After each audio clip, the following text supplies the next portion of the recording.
My story starts when I was 9 years old. My parents got divorced, and my father basically disappeared from our lives. My mom, who was adopted and had no blood relation to Karen, struggled financially as a single mother. We had no choice but to move in with Karen and her three kids. Karen had married into Georgia wealth. You know the type. She was born poor like my mom, but married well, and acted like she earned everything herself. When her husband cheated on her, the scandal got her the house, custody of the kids, and a huge payout from the family lawyer. She didn't work a day in her life for any of it. The moment we moved into her six-bedroom house, Karen turned into a complete tyrant. She got some sick pleasure from controlling every aspect of our lives. We had to follow her insane schedule, vacuuming by exactly 3:45 p.m., dishes by 3:55 p.m., and laundry only on Tuesdays and Thursdays between 5:35 and 7:55 p.m. If the washing machine was still running after that time, she'd shut off the power to both units. My mom could only afford to rent one bedroom, so my sister and I had to share it until I was in my second year of high school. Meanwhile, there was always one spare bedroom that sat completely empty. Karen claimed she needed it for guests, but in 10 years, not a single person ever stayed there. Eventually, our church told Karen it was unhealthy for two teenagers to share a room like that, and she needed to give us the spare bedroom. This made Karen furious because someone had dared tell her what to do in her own house. My sister and I caught hell for it. Since my mom's salary was already stretched thin, Karen made us do extra chores like mowing the lawn, trimming shrubs, and cleaning the pool, which we weren't allowed to use unless she sat outside watching us. Even Karen's own kids couldn't stand living with her. When they got older, they chose to live with their father full time and only visited her on weekends. Eventually, they cut that down to alternating weekends because they had better things to do than deal with their mother's controlling behavior. Karen had this habit of snapping her fingers to get our attention, like we were dogs. If we didn't immediately respond, she'd explode into a screaming fit. Her own children tried to tell her how wrong this was, but she wouldn't listen.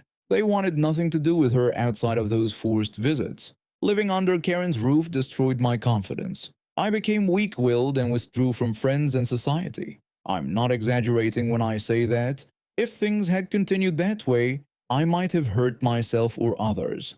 I was in a very dark place. The breaking point came right after I graduated high school. I had just started my first semester of community college and was attending classes from home.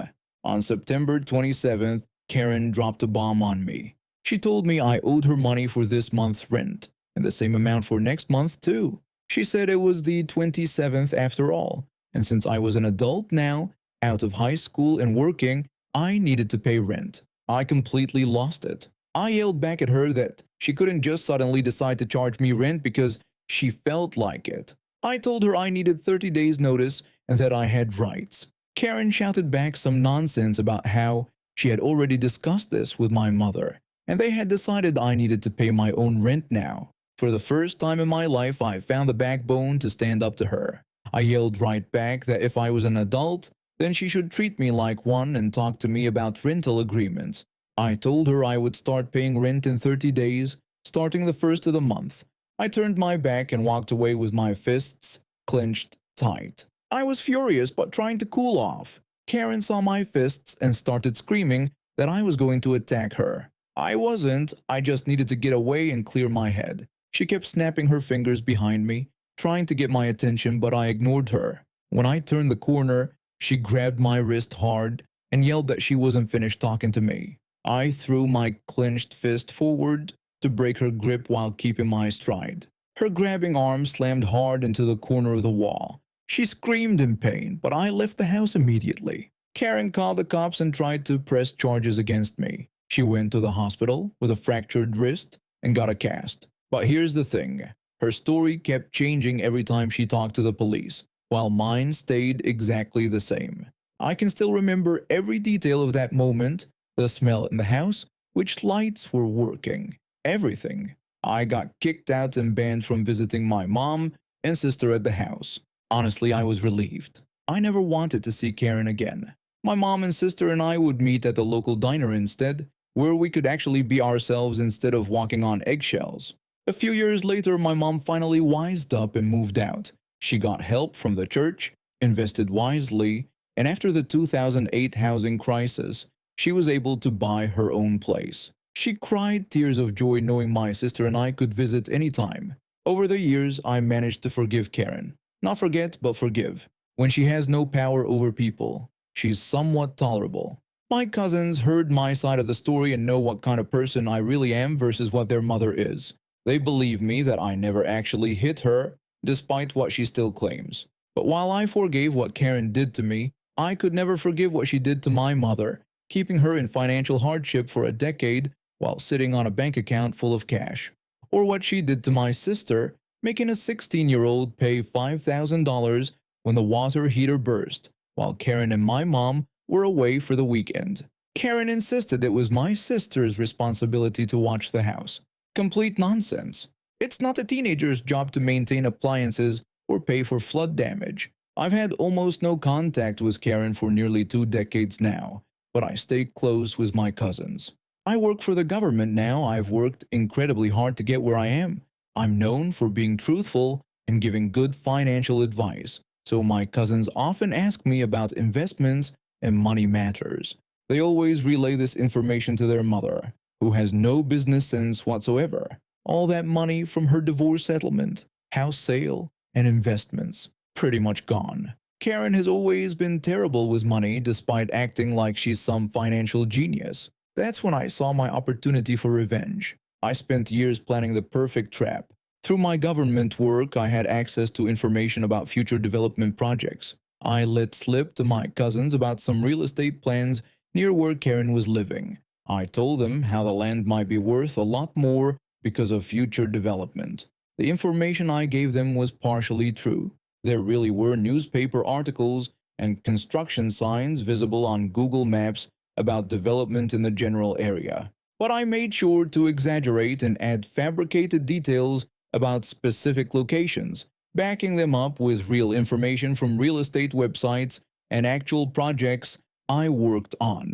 The telephone game worked perfectly. A few weeks later, Karen started calling real estate agents, trying to buy up land in the undeveloped area near her house.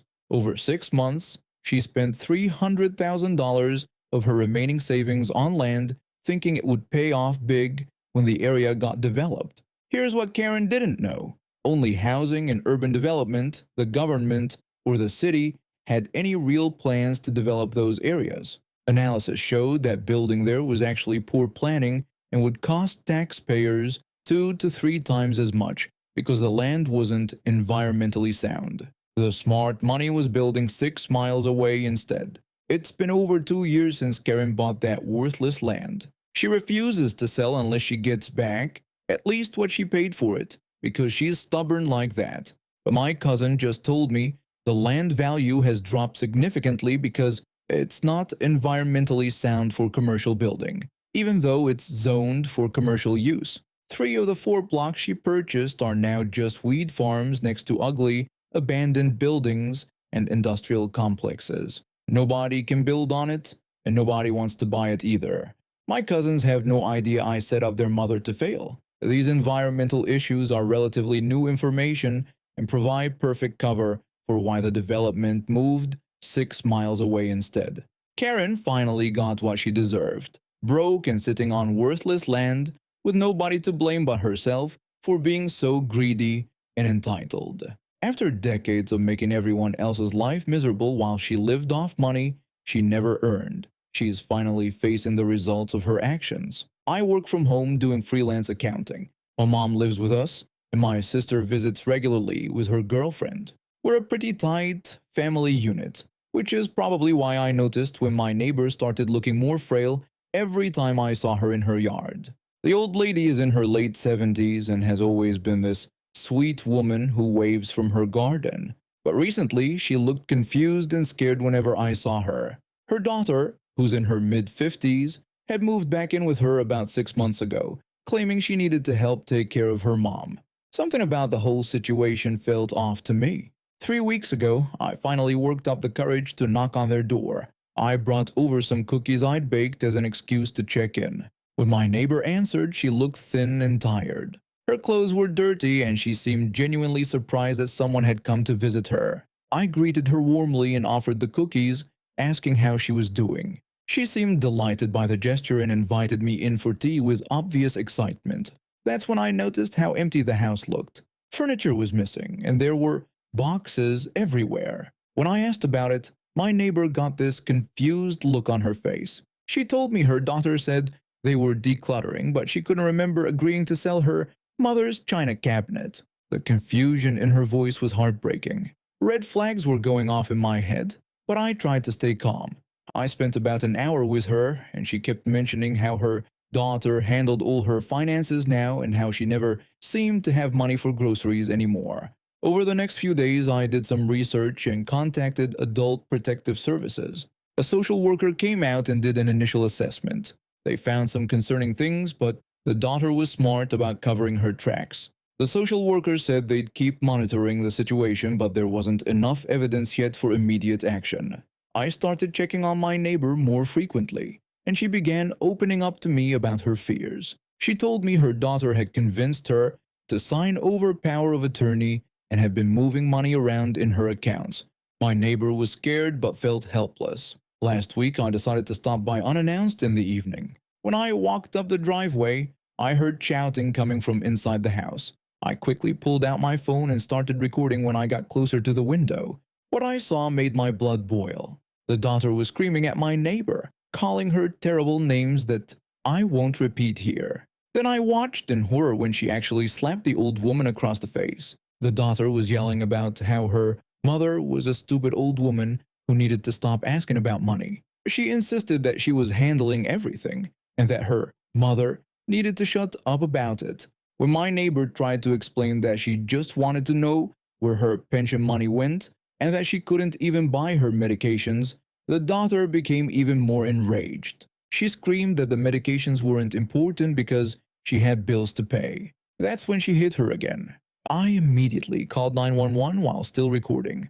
The police arrived within minutes, and I showed them the video. They arrested the daughter right there on the spot for elder abuse and assault.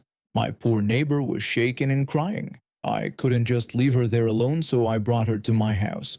She's been staying with us for the past week, and honestly, she fits right in with our family. My kid loves having a grandmother figure around, and my mom enjoys the company. The police detectives have been great.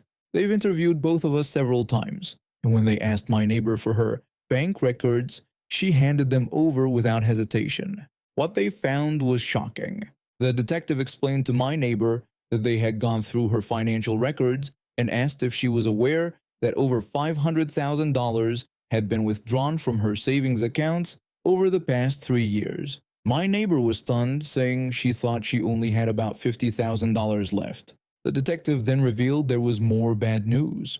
They had found evidence that $90,000 from her pension funds had also been stolen.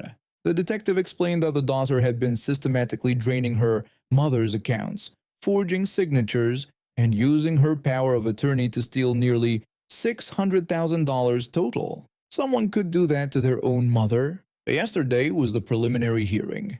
I couldn't go myself because I had work commitments, but I asked my friend who works at the courthouse to attend and let me know what happened. When she called me afterward, I could hardly believe what she told me. My friend said the prosecutor had asked the judge to hold the daughter in jail without bail until trial. When I asked if the judge had agreed, she told me that not only had the judge agreed, but he had also said the courts take elder abuse very seriously.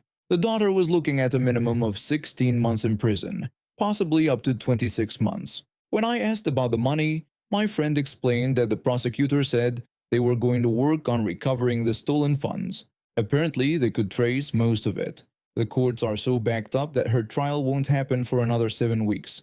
So this entitled woman, who thought she could steal from her own mother, is sitting in jail right now, probably wondering how her perfect plan fell apart. My neighbor has been staying with us, and we've invited her to come up to our family cottage for the next 2 weeks before school starts. She was so excited, and we asked her. Apparently, she hasn't had a real vacation in years because her daughter always said they couldn't afford it. Meanwhile, the daughter was probably spending the stolen money on herself.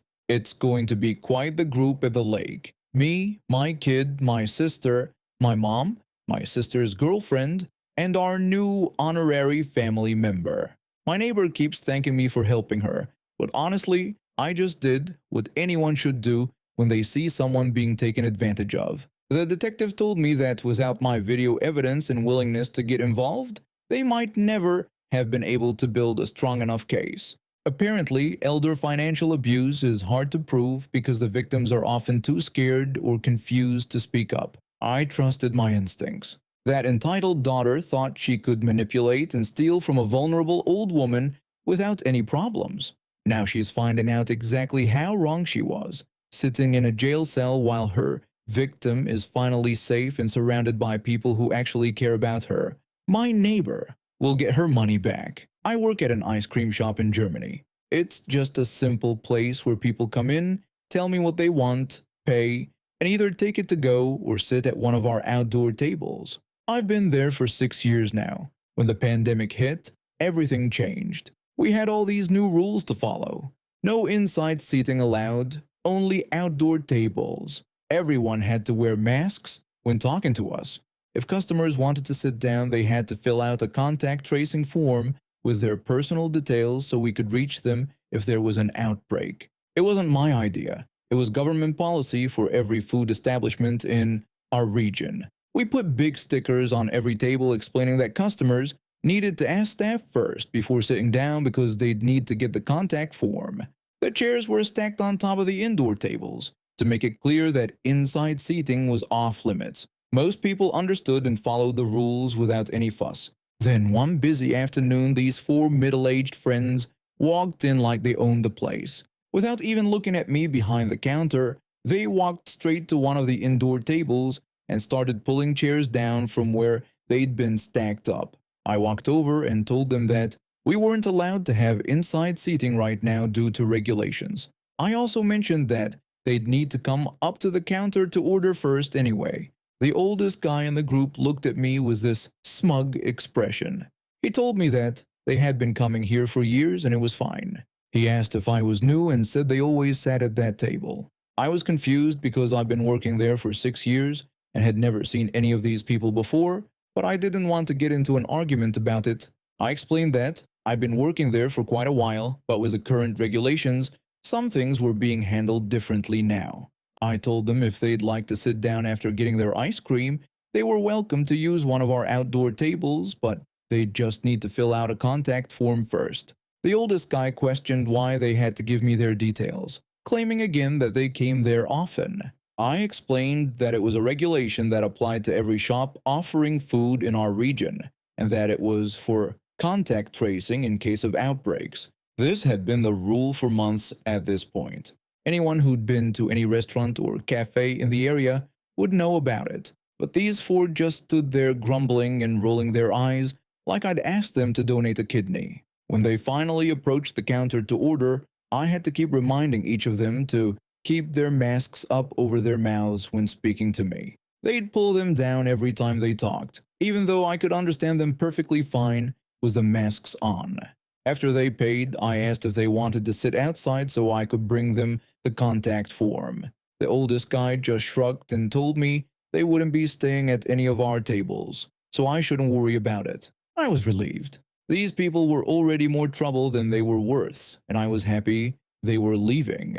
They walked out, and I went back to serving other customers. The afternoon got busy, and after about 20 minutes, I finally had a chance to go outside and clean the tables that previous customers had used.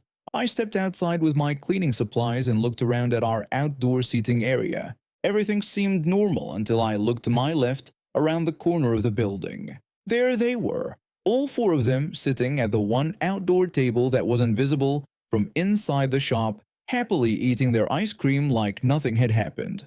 When they noticed me, they just stared. One of the women actually rolled her eyes again. I sighed and went back inside to get a contact form.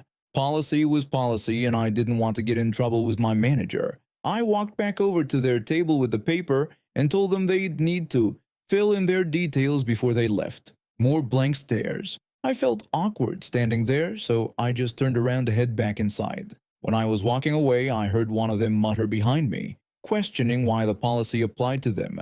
I called back over my shoulder that it was simply the policy we had to follow. I went back to work serving other customers and trying not to think about the situation.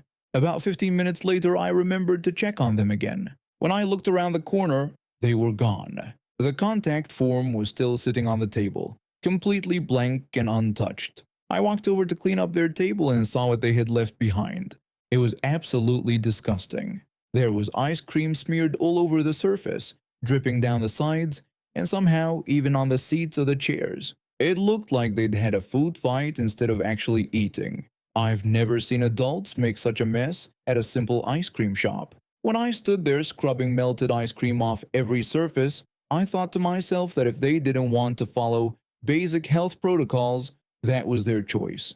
If someone at a nearby table had been infected and they could have been notified to get tested, well, that wasn't my problem anymore. The whole experience just reminded me why these regulations existed in the first place. Most of our customers understood that we were all trying to get through a difficult time together by following some simple rules. But there's always that small group of people who think they're above it all, that the rules apply to everyone except them. What really got to me wasn't just their refusal to follow the guidelines, it was their attitude. The way they acted like longtime regulars when I'd never seen them before. The way they treated me like I was stupid for enforcing policies that every business in the area had to follow. And then leaving such a disgusting mess for me to clean up, like I was their personal servant. I've dealt with difficult customers before, but this group really took it to another level. At least when they finally left, they didn't come back.